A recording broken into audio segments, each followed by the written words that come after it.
we all good to go? Brilliant. Okay, welcome to episode 5 of the After Party podcast powered by AFA. Today I have a very special guest, 5-time Australian champion, boxer, Taylah Robertson. How you going today? Yeah, good, thanks. It's good to hear. So we were just yarning a little bit before we started there about the fights on the weekend. You caught the UFC? Yeah. We were first discussing that absolutely disgusting Yeah. leg kick of Chris Weidman there. Cracked onto Uriah Hall straight into the leg, and it's like a bit of karma there in a way, because that's actually how he won his championship against Anderson Silva. Yeah. So like his leg just snapped off. But it was good forefront for the female athletes. It was kind of the reason I brought it up. We had Rose Namajunas winning and also Shevchenko. It's interesting like how awesome, like I feel like in a way it's one of the biggest like following of female sports in the world. With the UFC at the moment, do you find that like the following is starting to grow a little bit with women's boxing as well? Yeah, I think it's getting there. UFC is definitely up the forefront. Like I think Ronda really kicked that one off, and it's just been Holly Holmes and everyone's just been growing since then, and now everyone's Cyborg. Yeah, they're pretty well known. I think the boxing world's just starting to grow, I guess. Like we've got the likes of Katie Taylor, Michaela Mayer overseas, and then in Australia we've even got our amateurs. We've got Sky Nicholson, just got qualified for the Olympics, and we've got Shannon O'Connell now. She's making some waves. So yeah, for sure. Are those Australian girls starting to get those overseas sort of fights happening a little bit more, or is it sort of a work in progress? I think it's a work in progress. Shannon, she is trying to get that world title shot with some girls that I think are probably avoiding her. I don't know the exact details of what it is, but I know that Shannon definitely wants those fights and is chasing them. Yeah, for sure. And so, I mean, what's the depth at the moment like in women's boxing? Because obviously I'd imagine it's not the first choice of sport most girls would pick, but I obviously the amateur area is quite deep, but then how many are really challenging over to pro at the moment? Honestly, it's actually not in Australia. It's not that deep at all. Like finding opponents is hard. It's really hard in Australia. I think overseas, maybe it's like in the UK, for instance, I think it's quite good. And maybe even in the USA and stuff like that. But I know in Australia, the depth of the divisions aren't that great, because I know lots of people are meeting at weights just to create fights. Yeah, right. Because I think in your last fight that you just had recently against Maya Nixon, were you fighting featherweight for that one? 50. We met at 56, but I normally fight at 51 kilos. So I actually gave away a fair bit of weight. I weighed in at 55 on the dot with breakfast in my stomach. So hectic. Yeah, because I guess people don't really realize that either. Like it does seem like a small amount. Like it's only like 5-6 kilos or whatever, but that can be all the difference. Yeah, especially if that's their like normal frame. Yeah, exactly. So that fight in particular killed it. Got away with the unanimous decision there. Yeah. She was a Muay Thai fighter, wasn't she? Yeah, like kickboxing or Muay Thai. Yeah, right. Yeah. Is that starting to happen a little bit as well, like the crossover? Yeah, there's a lot of more. Well, honestly, all the kickboxers and Muay Thai fighters, they've got balls. Yeah. They'll hop in the ring. They're not scared. They're not protecting their records. They're just getting in the ring and they're fighting. And honestly, hats off to them. It's not even their sport. They're still coming in and doing well. It's the boxers that are padding their records. Yeah, for sure. That's such a bad thing. Like with the sport, and I hope that it can clear up, because I find that like from a fan's point of view, it can be so confusing with like all the different weight classes, the belts, like you don't even like it's hard to even name some of the Australian champions right now if you're not like fully in on the sport there. But you killed that fight. That was awesome, and you were looking sharp. Like I watched the whole fight back. She was like, it's interesting when you do start to see those like mixes of like former martial art come into it, because she was coming through really low and rushing you like real hard, and you were just kind of she was sticking to my chest, which was actually a good game plan on her behalf. Because it really didn't let me articulate my punches and choose my shots. I just had to keep getting her off my chest the whole fight, for sure, which was actually a really smart game plan on her behalf. I also got like a virus. I don't know. There was a lot of things that didn't go right for me in that preparation. So I just had to get in and sort of survive the rounds. That was my mindset, was doesn't matter, forget about it, get in and just get the job done. So you were sick beforehand, were you? Yeah, I got the rhinovirus, I think it was called, and it only just came good on Friday, Saturday of the fight. So oh fuck! So like I didn't train that week of the fight. Right, and how much training are you usually getting in that week beforehand? I'll still do 2 sessions a day, light sessions, but I'll still do just 2 sessions, get moving, hit the bag. But I couldn't leave the house for 3 days, so I was like, oh god, stressing about that. And then that's the last thing you want as well when you go into a fight. Obviously, I'm not sure, but like I would imagine you'd want to have just like everything running smoothly for those 3 fucking days. And even though I did train hard, no matter what, I always train hard for a fight, it was sort of like mentally I second guessed myself because of that. I'm like, am I going to gas myself because I've not been well? So yeah, there was definitely a lot of things in that fight that I wasn't happy with. It wasn't even close to a performance I would like. It was actually, I think what my mind had done is when I'd gone in there, I was like, shit, just survive. Yeah. I went into survival mode instead of I'm hunting you down mode. Yeah, for sure. And then she was coming up so much as well, and probably just gave her that little bit. And in hindsight, I should have stood my ground and picked my shots instead of just letting her come to my chest. But I think because I went into survival mode, instead of thinking about all those things because my mind was a bit hazy, I sort of fell back into my into my amateur style. Yeah, okay. Which is something I've done for 12 years. So yeah, right. It was good that it was there to be able to win the fight for 6 rounds in an amateur style, but I do need to transition and not do that. For sure. But like I have been working heaps on sitting on my punches, being a professional, being a bit more explosive, having a bit more of an edge to my fighting. But with my mind falling off in that, at least I'm glad that my muscle memory of amateur style could get me over the line every single round. Get you through. And it was a sick event, like what I saw. Like it looked like you had everyone that you wanted there, and it was like a bit of a crowd and stuff. Was it awesome to kind of have that professional sort of setting and like having your family, friends, and everyone coming through there? Yeah, all my girlfriends came up. I got a massive group. We had like 15 of them come in, and then my family and all their friends and heaps of people from the gym, everything. So it was a really good environment. Lots of like supporters from me there, which was awesome. Yeah, all right. Yeah. That's mad. So like, let's go back to the beginning then. So you started boxing, what age? Like what really got you into it? It was like 11 or 12. I can never pinpoint. I tried to look at the photos on Facebook to figure out the exact year, but I can't pinpoint it.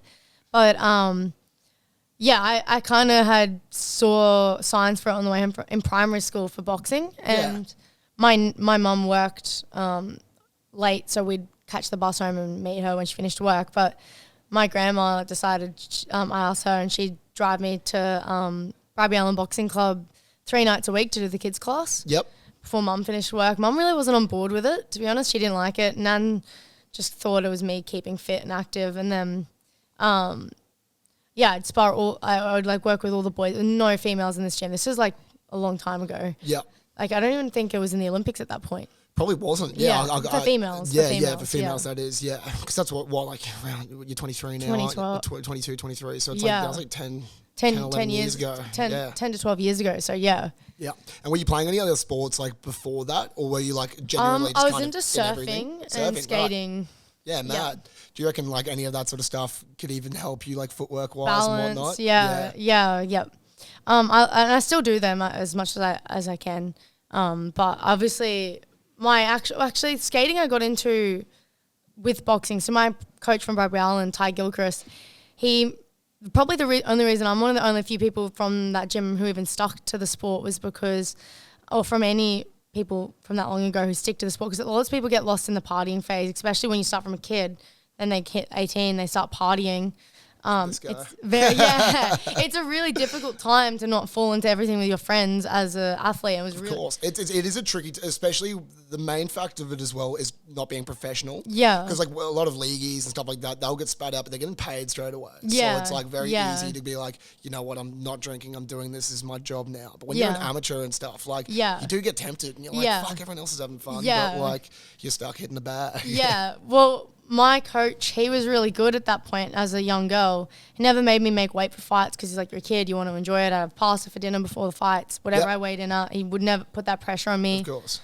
Whereas I think a lot of others do for young athletes, and I don't think that should be a thing because when you're a kid, you can't be cutting weight. Yeah. Exactly, yeah. And he didn't make me do that. And before weigh-ins, he'd take us surfing. He taught me how to skate. He'd bring us, we'd all go surfing. So my day, most people, like, he made it a fun thing. It wasn't a chore. It wasn't, so we'd go surfing, we'd train hard in the week, we'd go surfing, we'd make a weekend of it, we'd hit the tournament, the club tournament, we'd catch a boss up sometimes. Yep. I made friends with all the boxing crew, so all the people I'd surround myself with were boxers, so we were all on the same page, we were active more than I was friends with people at school. So it made it really easy because I was loving I'd look forward to every weekend for us to get on the bus and go hit the surf, find skate parks in Bundaberg and then go fight. So it was like a really fun activity. Like every weekend, it was like, fuck, I don't want to go out to the parties with friends. I'm hitting with the crew as well. I had like all the boys that I was like, yeah, let's go, let's hit it. And then obviously after I sort of went to my first nationals, it became more serious. I couldn't be surfing the day of a fight. Yeah, of course. It becomes more, but like I think I would have fallen out of it long before that if I hadn't had made it that fun for me. Yeah, definitely. Before it became elite. When you first like were at the gym, I'm sure it was like fun to begin with, and then you probably realised you started getting good. Was there like what kept you? Obviously, it was fun and whatnot, but like, was there ever like that goal at a young age? Like, was there anyone to really look up to? You mentioned that there was only blokes at your gym and stuff. Yeah. So I mean, like, was there like anyone that was really kind of going like, this could be an option for you, or were you just sort of doing it for fun until it got to that point? I remember I knew Katie Taylor. Yep. She was from the Ireland. She was someone who I'd always sort of followed from an early age. I also followed, I guess, the classics, Muhammad Ali and Mike Tyson and all the well-known boxers.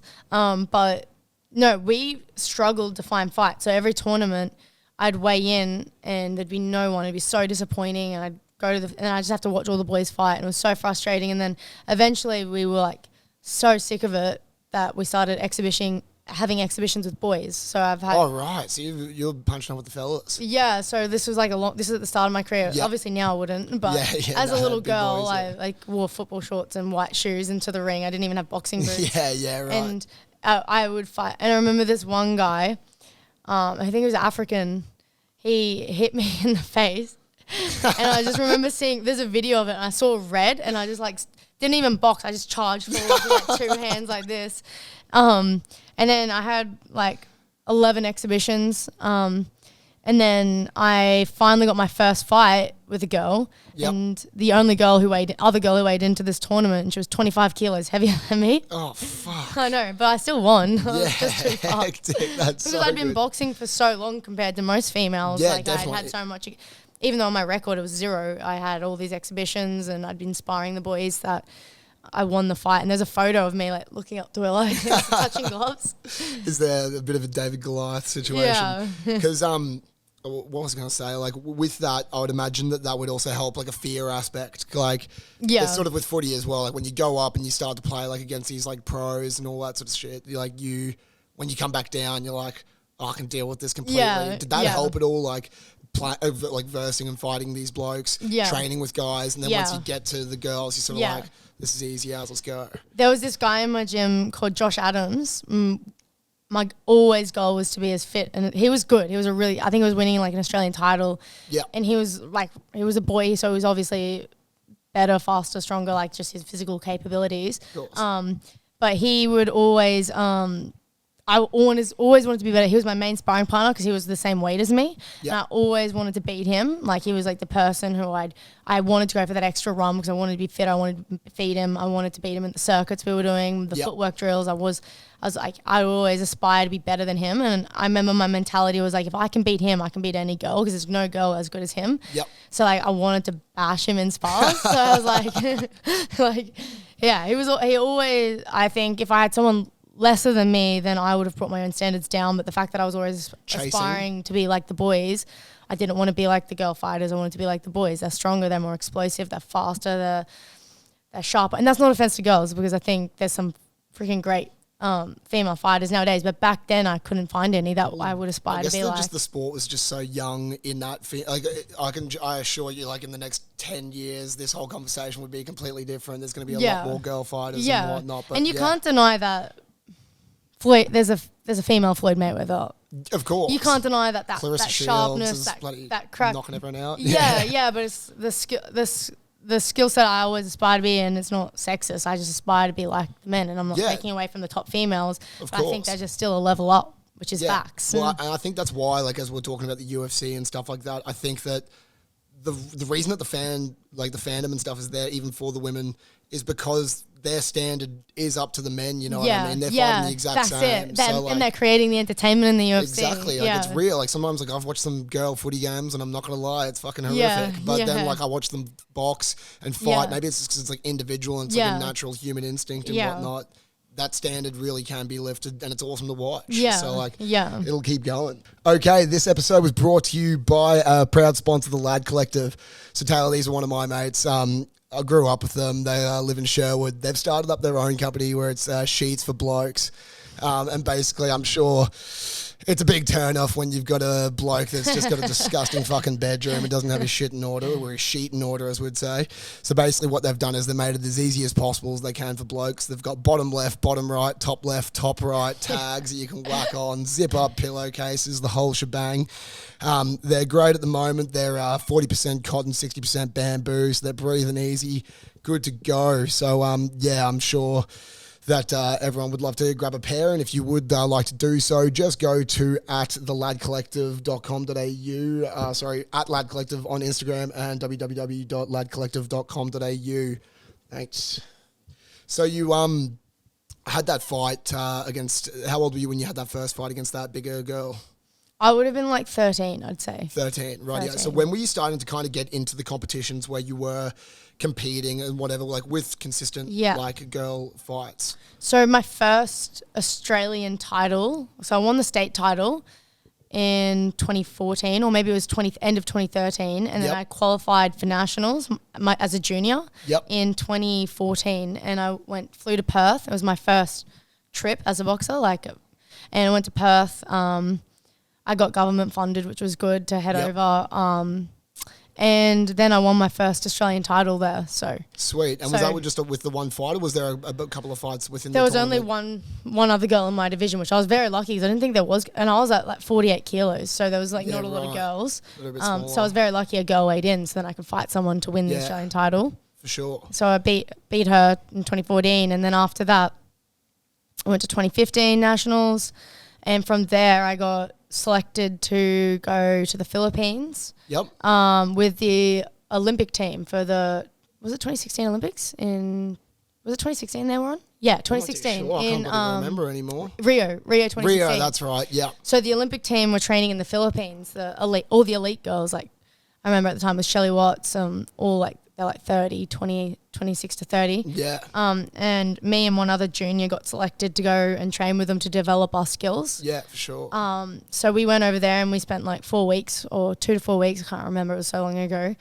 And we trained full time. It was my first time experiencing training like a full-time athlete. Yep. We'd be sparring. We'd be doing track every morning, strength and bodyweight circuits at midday, boxing in the afternoon, and just resting in between. And experience. It was real military style. You had to line up. You had to do your prayer. You had to have the coaches. You had to salute them. And is this just because of the Philippines culture? Yeah, that culture. And was there other Philippines coaches as well? Oh, the Philippine national team was there, so we were training with them. Right, so there wasn't much like Australian coach action. Yeah, it was more we joined their camp, and we had an Australian coach there to help explain things to us. But I was like so young. Yeah. And the other girls, they used to help me develop a lot because I didn't know anything that they were doing. Like all my basics, I realized my basics actually weren't there until I'd gone there. And the girls would just stand in the mirror, just shadow boxing the same small movements. Yep. And until I got it, Shelley Watts used to help heaps with that. I think she's retired now, but then when I then fast track, I won a couple more nationals. I fast tracked to. I had to turn elite. So elite, you're no longer a junior or you're a youth. You have to. Is that an age thing or just the level you're at? So age. So when you're 18, you then go into the open pool. So all those girls that I was idolizing in the Philippines, I had to fight now. Yeah, for sure. Because that's what I was going to say as well. I've been on like footy camps and stuff with like other different teams and whatnot, and like there's obviously a little bit of that like vibe of like, oh, we're gonna probably fight each other, verse each other, but you guys are fucking fighting each other. So I can imagine like the head games would even begin then. Like, was that vibe sort of there, like when you were training with them? No, because I was so young. I was like, they were just treating me like little. I looked young too. I looked younger than what I was, and they look older. So they were like, she's just a little kid. Let's help her. Let's help her out. And then all of a sudden, I've been put into the division with everyone. Like, but I don't think they were actually threatened by me, to be honest. At that point, like they'd known of me through. I'd been on a few trips. I'd been a few state trips to Poland and Germany, fast tracking over the years, and I won those tournaments internationally, which was awesome to win my first international tournaments. Yeah, crazy. And then, with some of those fights, so you went to Poland and Germany. Is there there sort of like vibes you're getting from each place of like where the levels start to increase? Yeah, like different styles of fighters, and like it's not Australian boxers anymore. These people. Yeah, but I won the Black Diamond Cup in Poland, my first ever international event. Yep. And I did Ireland as well, and I won the Celtic Cup. I won gold there, and then I went to Germany, but that wasn't a competition. That was a 3-week training block in Cologne with the German national team, and then we went to Poland after the fight. That was my first time I got beat in Poland, like internationally. That was my first loss internationally, and she beat me. Like I didn't win that fight, which is fair. I can't win them all. Exactly, for sure. Especially when you're starting out. But then when I came home from all these trips, then I went into the pool to. Like, okay, you're elite now. Yep. And I knew I had a tough gig going into the Commonwealth Games trial. So I won states and then got put into nationals. And then at nationals, I actually had the hardest division. So 51 kilos, it was just all the like good girls were in there. We had like Lauren Camilleri, who had been in there for years. Lauren Camilleri, Christy Harris, who went to the last Commonwealth Games. At Adriana Smith, Viviana Ruiz. These are all like high level athletes of the country. Of course. And I was like, and this is in the nationals just before the Com Games? Or? Yeah, this was one to qualify you for the Commonwealth Games. So I was like, a lot of nerves. It was in Blacktown, Sydney, so this venue, and rough part. Yeah, I had ended up having get put in the draw. Had 3 fights in 3 days and won them all. So. Fucking. So then qualified for the games. Yeah. Brilliant. Which was actually a big underdog move in that event. Fuck yeah. Just taking out the whole division. And then that'd feel good as well, that momentum going into the Com Games after that, knowing that you're like, cool, I've dusted these guys. Yeah. Bring it on. So when you went to the Com Games, obviously that's going to be exciting. You're fully representing your country at that point. Like, obviously you are prior to that, but like you're wearing the colours and like you're on it there. Was it a huge advantage having it in? So this was the 2018 Com Games at the Gold Coast. Was it a big advantage having it at home? Yeah, because I could have all my supporters there. The crowd was cheering for me, obviously being from Australia. I could celebrate with my friends after. I could see them out. I wasn't in a foreign country. I could eat the food, the climate I was adjusted to already. Like everything was a good advantage, I think. For sure. Yeah. And so those competitors that are coming over, I would imagine like at the amateur rate, are these girls like a bit older and like more equipped at this point in time than probably yourself, like going into that level? I was the youngest female boxer to compete at the Commonwealth Games. So all these girls, like the girl I fought, I think she was like 30. Yeah, right. Everyone was like, 24 plus at least. Yeah, okay, gotcha. And it might have been the odd one that was a bit younger. Yeah. And so I think you got bronze in that, did you not? Or? Yeah, so I fought England. She won gold. I lost to the gold medalist on a split point. So 1 point, it was the most heartbreaking loss I've ever taken because I thought it was a close fight, but I looked at the scorecards after and there's 5 judges. 4 judges gave me the first round and 1 judge didn't. And that was the point that cost me the fight. Fuck. So if he'd given me the first round with the other 4 judges, I won the whole fight. Yeah, crazy, man. It was that close. It was a split point. You could see this photo and my hands like this because I was like ready to get my hand raised, and then there's this photo and then like it didn't get raised and her hands up and my head was just. I wouldn't speak to any of the news reporters after. I just had to because there was actually nothing in my mind going into the Commonwealth Games that I was going to lose. Like it wasn't. even something I'd considered. It wasn't a thing. I was winning. You just know it, yeah. I'd been sparring those countries. I'd been sparring England. Not England, sorry. That's the only country I didn't spar. Right. Because they didn't come to the multi-nation camp beforehand, but I was sparring India, Ireland, all those countries, the African countries. I felt so confident going into that event. I was like, I've got this. And then the one chick who didn't come, but mind you, she was ranked number 1. She'd been to like X amount of world championships, and I hadn't even been to one at that point. So yeah, completely. And like, I mean, obviously outside looking in, it's easy to go like, yeah, dude, you killed it. Like, yeah, and she was a lovely girl. Like, we actually ended up, there's no currency in the village, so you can get your head on for free. There's coffee for free. There's cafes. There's cuisines. You just go in and eat. Yeah, there's no you don't pay. Like, it's free. Yeah. And it's like cinemas and movie rooms and game rooms and stuff like that. But I went into the salon to get my hair braided that morning, and me and my opponent were sat on the chair next to each other. I was like, it's going to be like 45 minutes. And I was just like sitting in the chair, like, it was so awkward. I could have like broke the ice. So I was like, I'm just going to break the ice. I don't give a fuck.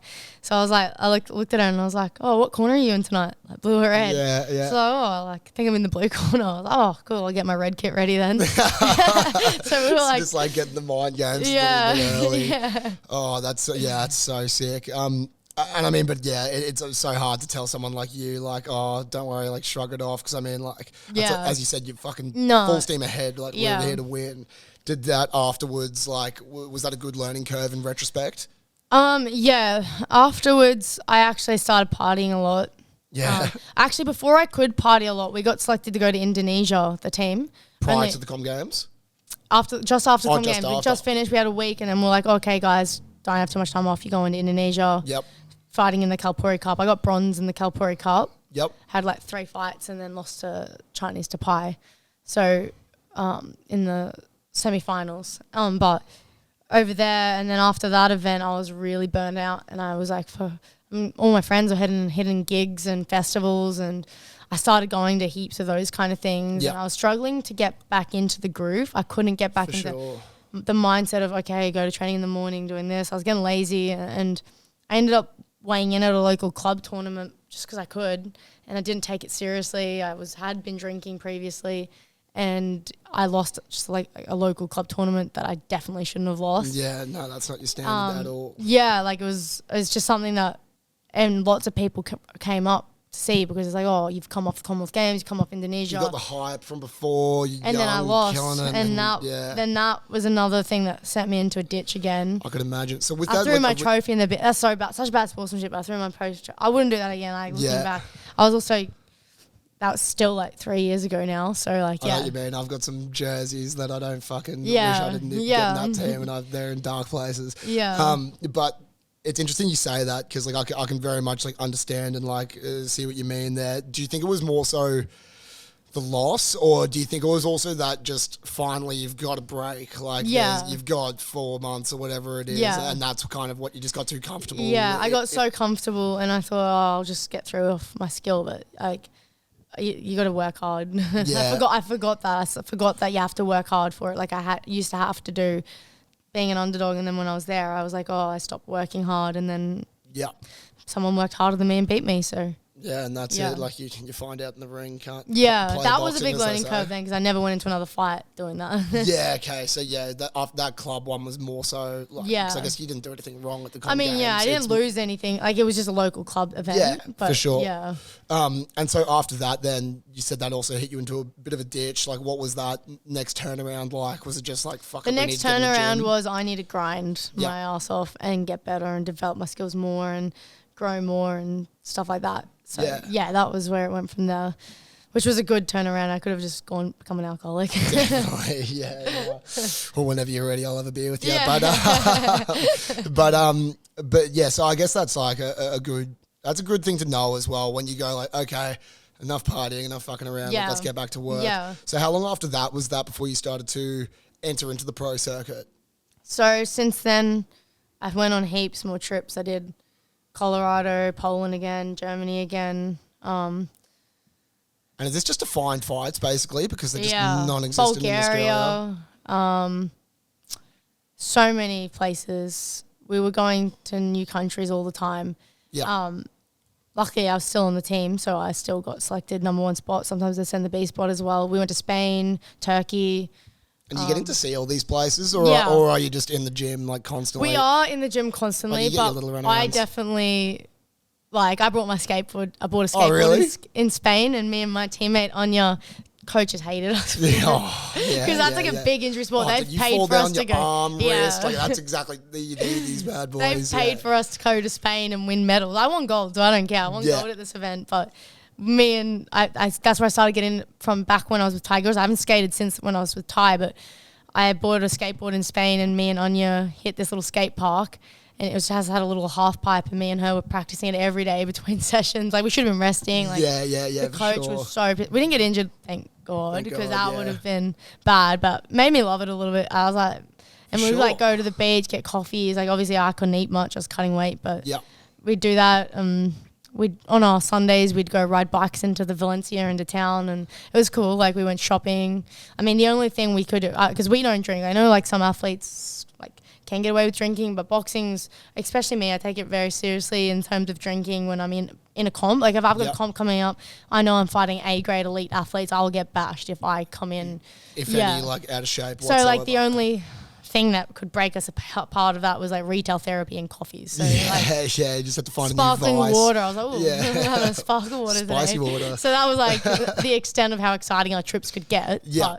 But I guess you still get to see the players and like it's government granted and stuff like that. So you're like, fuck yeah. But I won that competition in Spain. I got gold. I beat France, Thailand. I actually had a really hard draw. So like I had to draw Thailand first, and she was like ranked really highly. And then I actually really second. I just had this gut feeling. I was like, oh, I'm not gonna get through these rounds and stuff like that. I kind of was like, oh, I've got to. And I saw if I won against Thailand, I had France next, which is another tough country. And I was like, oh, maybe I won't. Like, I was a bit worried that I wasn't gonna get a medal at this event, like, and it was that can affect my categorization within Boxing Australia with how much I can be selected for trips again. Yeah. Great. So this episode of the After Party podcast was brought to you by Bremont. Bremont is an award-winning British luxury watch brand manufacturing mechanical watches in Henley-on-Thames in England.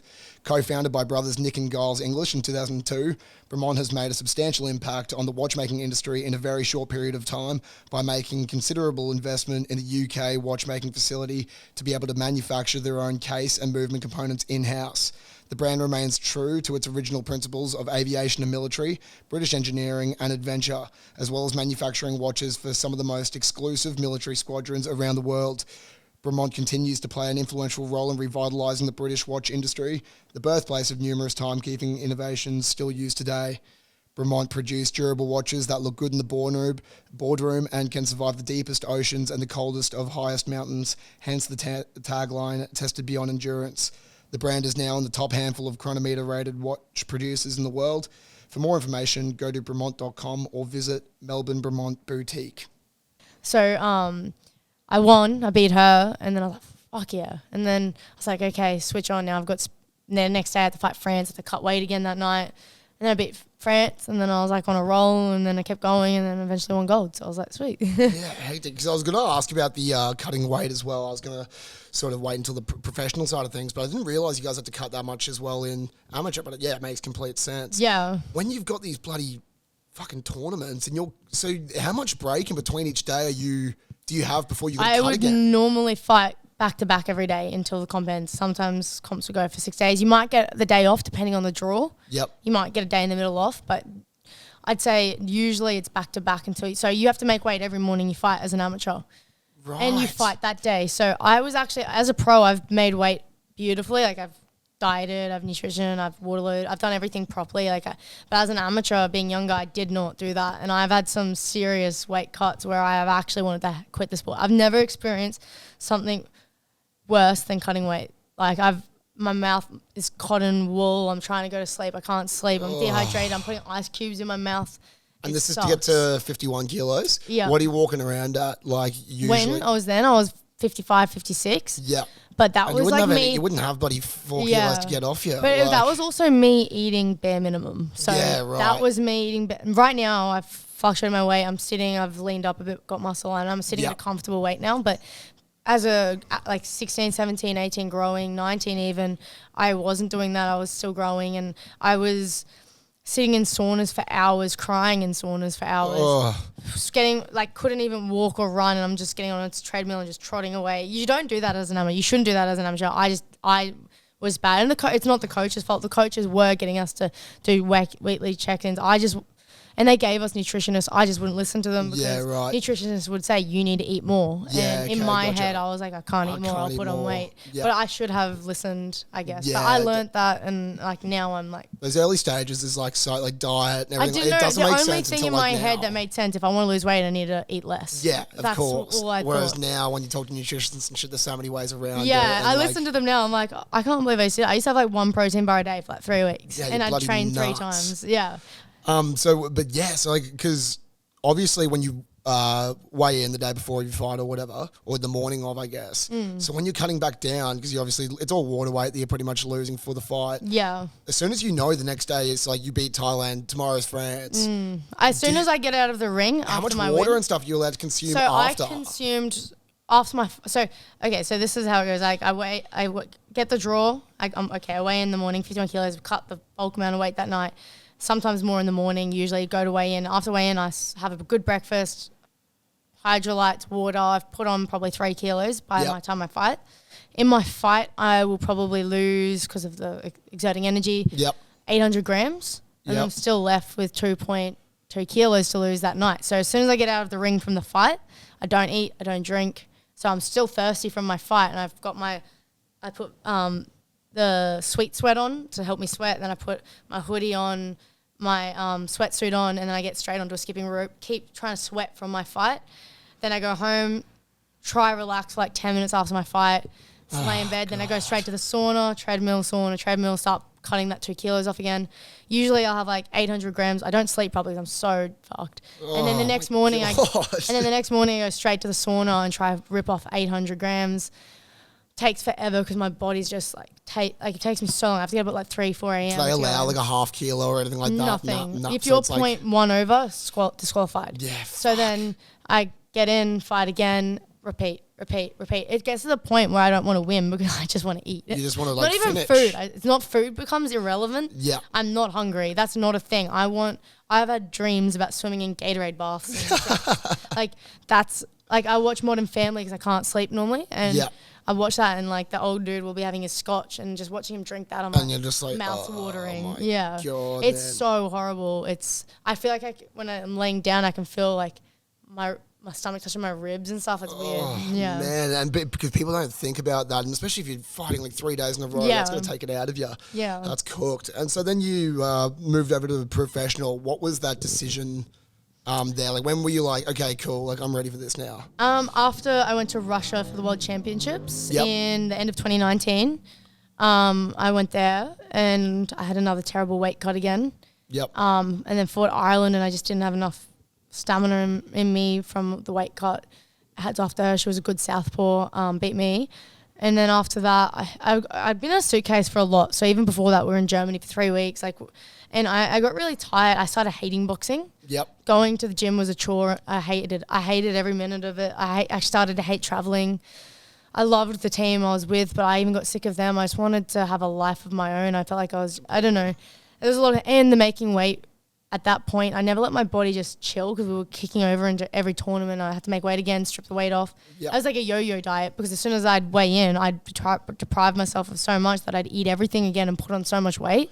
So like every time I walked past 7-Eleven, I'd buy 3 chocolate bars just because I could. Yeah, because you could. Man. And that's such a it's a tough thing to deal with like at that age as well, especially now you've got so much more of an understanding of nutrition and all that sort of stuff. But like there's points where I would imagine you're in Germany and shit, and it's got to be pretty lonely and shit, and you're like, fuck, like I just want to go home. And I don't even want to go do things. I have no energy. I'm so tired. I've got training at 4. I'm sparring at this time. And then I was going to quit boxing actually, and that's when I made the decision, well, there's a professional option where you get 24-hour weigh-in. You do an 8-week camp and it's just for one fight. Like you don't know who you're fighting. Whereas as an amateur, you like get put in a draw. And it's like England. Yeah. And then you finish that comp and you go home for 2 days and like, oh, now you're going to Indonesia. Now you're going to here. But I was like, I could plan my time, my things. I'm a business now. I can start making money. I can start even having a work life outside of the gym. Social life, I can make time for family. I miss all. It's just so much better. Like you got everything in check. Like you get to live a normal life basically. Yeah, I know. I love the sport again. Yeah, and there's so much more hype. Like hype for every fight. You get sponsors on board. You get. It's a show now. It's not just a event or like a little like club thing. It's not like a checklist. Oh, that tournament check. Okay, now I got this one. It's like a fun thing. Yeah. I love it, and I rock up to training every day, and I love it. I like them in the gym. We pump music now. It's not like a chore anymore. It's not like we're in a team. We're getting funded. We have to make categorization. We have to do this. We have to do that. It's with the national coaches. You don't know them. They have such high standards, and they're great coaches. But like you don't have that personal connection with them because they obviously train millions of athletes. For sure. Yeah. And those national sort of trips when you're going away, and it's got a vibe of like a school. Yeah, like a school trip. But you're it not felt allowed like to I never left school. That's what it felt like. Yeah. Even living at the AIS and stuff, it's like you're on. Yeah. Yeah, you got the feeling of like. You're a kid, like you get in trouble, which is like, fuck that, you don't want to do that. We actually got into so much trouble in this trip in Thailand. I got like salmonella, I think, right before I was about to make weight. So I was bedridden for like 5 days over the whole competition. And so then it finally came good in the competition and I was spewing because I missed the whole comp that I'd trained in Thailand for a month for. Yeah. Anyways, me, 2 of the girls that had left, 3 of the girls who got out of competition were like, we were in Bangkok and we're like, let's get a taxi to Patong Beach and stay the night. Yeah. And being on the national team, kind of not like allowed to do that kind of stuff. You're not allowed to drink on trips. They want to know where you are. But we thought we could just sneak off for the night. Like, we'll be fine. We snuck off and we got like beers and drinks and cruises and we were like drinking all the way down. We booked a fancy little thing. We hired scooters out for the day and went to the clubs and bars and all this kind of stuff. And like obviously I put up on my story a photo of me with a pina colada, but I made it out like it was a mocktail in the thing. But people had screenshot my Snapchat story of me drinking a beer. These other team members and shit? Must have been some, or even people from home were probably like sending it to Boxing Australia, KKH or whatever. And they put us in a, like we came back and they're like questioning everyone, putting us in separate rooms so we couldn't align our stories. And, nice, like an interrogation. Someone was like, we've actually seen, I was like, it was a mocktail. It was a mocktail, like the photo. Yeah. But no, someone said you were like drinking beers. And I was like, I do drink beer, but I don't even drink beer. And like all the girls were, I don't know how we were mentally on the same page, but they're like, Kay doesn't even drink beer. Like, so you guys are just all fucking like on the same wave. That's so good. Yeah, but like we're all adults. Like all of us are like 20, 21. Some of them are 30. I was like, they don't have to question if I want to go get a drink in Thailand. Like, fuck off. Like especially when you're doing like like you're training out of your fucking skull. The competition was over. Like you got to let them have fun, but that's just national shit. Yeah. So then you move over to professional, made the decision, everything's all going through. So your first fight, was she on her debut or as well? No, she'd had a couple of fights. She'd actually had like apparently 100 kickboxing fights though. And then, I saw that, yeah. And then a couple of 2 or 3 boxing fights. Yep. And did you because you made pretty fucking quick work of her. I saw you got her was on the first round. Was that? You got rid of her? 56 seconds, I think. Yeah, that was so sick. So at that point as well, did you like? Because I'd imagine in amateur you're wearing the helmet and whatnot as well, aren't you? Yeah, and that was it so much nicer to just be like free and you can see duck weave because like that would much better. I'd imagine like in the amateur system there'd be so much like less power in the shots due to the fact like bigger gloves, the helmets and whatnot. Do you find as well? So a lot of wins would be point based, I'd imagine. Yeah. With the points, like would that get in the way if you've got this fucking big thing on your head? Like you're probably getting hit on shots that you would miss. You adjust your headgear a lot, like so. If you get punched, your headgear can like move it, and you like pulling your head aside, and then they punch it. It's Yeah, I could imagine. So I guess that would free you up so much more. Got rid of her real quick, and I was going to ask as well. I heard it and read that. You've got the only female coach, is that correct? Like in the... Not anymore. Not anymore. Okay, after my last fight, I had to... Like a lot of things weren't quite sitting well with me, as well as being sick going into that fight. So... Was this the first or the second fight? Second fight. Yeah. So... and it was a big break. It was a year, Yeah. In between. And that was obviously COVID and like some other issues and whatnot. But so it just wasn't really the right fit for me, that gym. no disrespect to the gym. No, of course. Just wasn't somewhere where if I'm going into battle, I need a team that I trust in 100%. So I just had to make the decision to, move forward. And at the moment I'm training. He's someone who's actually was my boss. With Glenn Azar at Project 180. So he does like mindset. Like the thing that made me go there was the fact that I just trust him 100% to have my back and best interest at heart. Not saying that they didn't. There's just a few fractures that had happened that I don't think I could continue to work with. So so then over here I've never been pushed so hard physically and mentally. He's put me in these blocks. He's structured my whole training. He's writing it all down, strategizing everything, putting everything into paper. Super old school circuits, kettlebells. Like at the moment, I've never been 2 to 3 times a day. He's just smashing me. Yeah. We're sparring 3 times a week, and it's been the fittest I've ever felt. And I needed that person who's just got 100% faith in me. 100% with me. That's it. He's with me. He's got no ego about it. Because like a boxing coach is very like close relationship, I would imagine, especially at the professional level when like his focus is on you winning. And so like, I guess you do spend so much time together. You want somebody that you can trust, especially if you do get into those points as well. Like you mentioned, before Com Games and stuff, where you had those like little spells where you're like, fuck, I don't really like this anymore. So you want somebody that's with you that can actually voice those opinions without getting in trouble. So if you say that shit to a national coach and you're going like, I don't know if I want to do this anymore, they're like, fuck off. He'd be like, cool, where's your B spot? Yeah, exactly. And so whereas you've got somebody that really can help you through that second fight that came up, obviously a year in between, was that like in your head, like did you feel like any worse having that year gap? Because you're fighting so consistently prior to that. Yeah. And then now you've got this huge I felt like I was having my first fight all over again, to be honest. I felt super rusty. I just felt like I was having my first fight. It shouldn't have happened. It should not have been a year till that fight had happened. There was so many events in Queensland. The chick who I fought was literally from the Gold Coast in Queensland, which means COVID could not have been a valid reason. This is Nixon, she's from the Gold Coast. So if like my team were doing their job right, like not my coaching, like if my management were doing the job right, that fight was always there. Why did it take till a year to get it? Like they kept saying COVID, be patient. And I'm like, I'm sick of being patient. I'm young. I'm a hungry fighter. I want to be fighting. This is how I make my living. And you're almost ruining it for me. You're making me think, why am I doing this? There's a timer as well. Like, it's not like that's what they kept saying. You're young. Yeah, but you're gonna say this until the point I'm not young anymore, and then I'm gonna say, well, I was young. And there's gonna be some fucking young chick, and you're 25, going like, oh shit, I've dicked around for 2 years. Exactly. Yeah. So I was sick of that. There was a lot of cards on in Queensland. I could have got on if if I had a team around me doing that. And I know that my coach was trying hard. Yep. She was trying extremely hard. Only so much they can do, She's a coach, though. It's her job to coach me. And she doesn't need to be worrying about fucking She doesn't need to be worrying about, her job to coach me. But just the whole thing, I felt like I was doing a one-woman show. I was trying to do everything. Then they started, Yeah. It is what it is. There's no point of getting hyped up about it, but at least it's all like moved on, and you got that second fight in, another dub as well, which is awesome.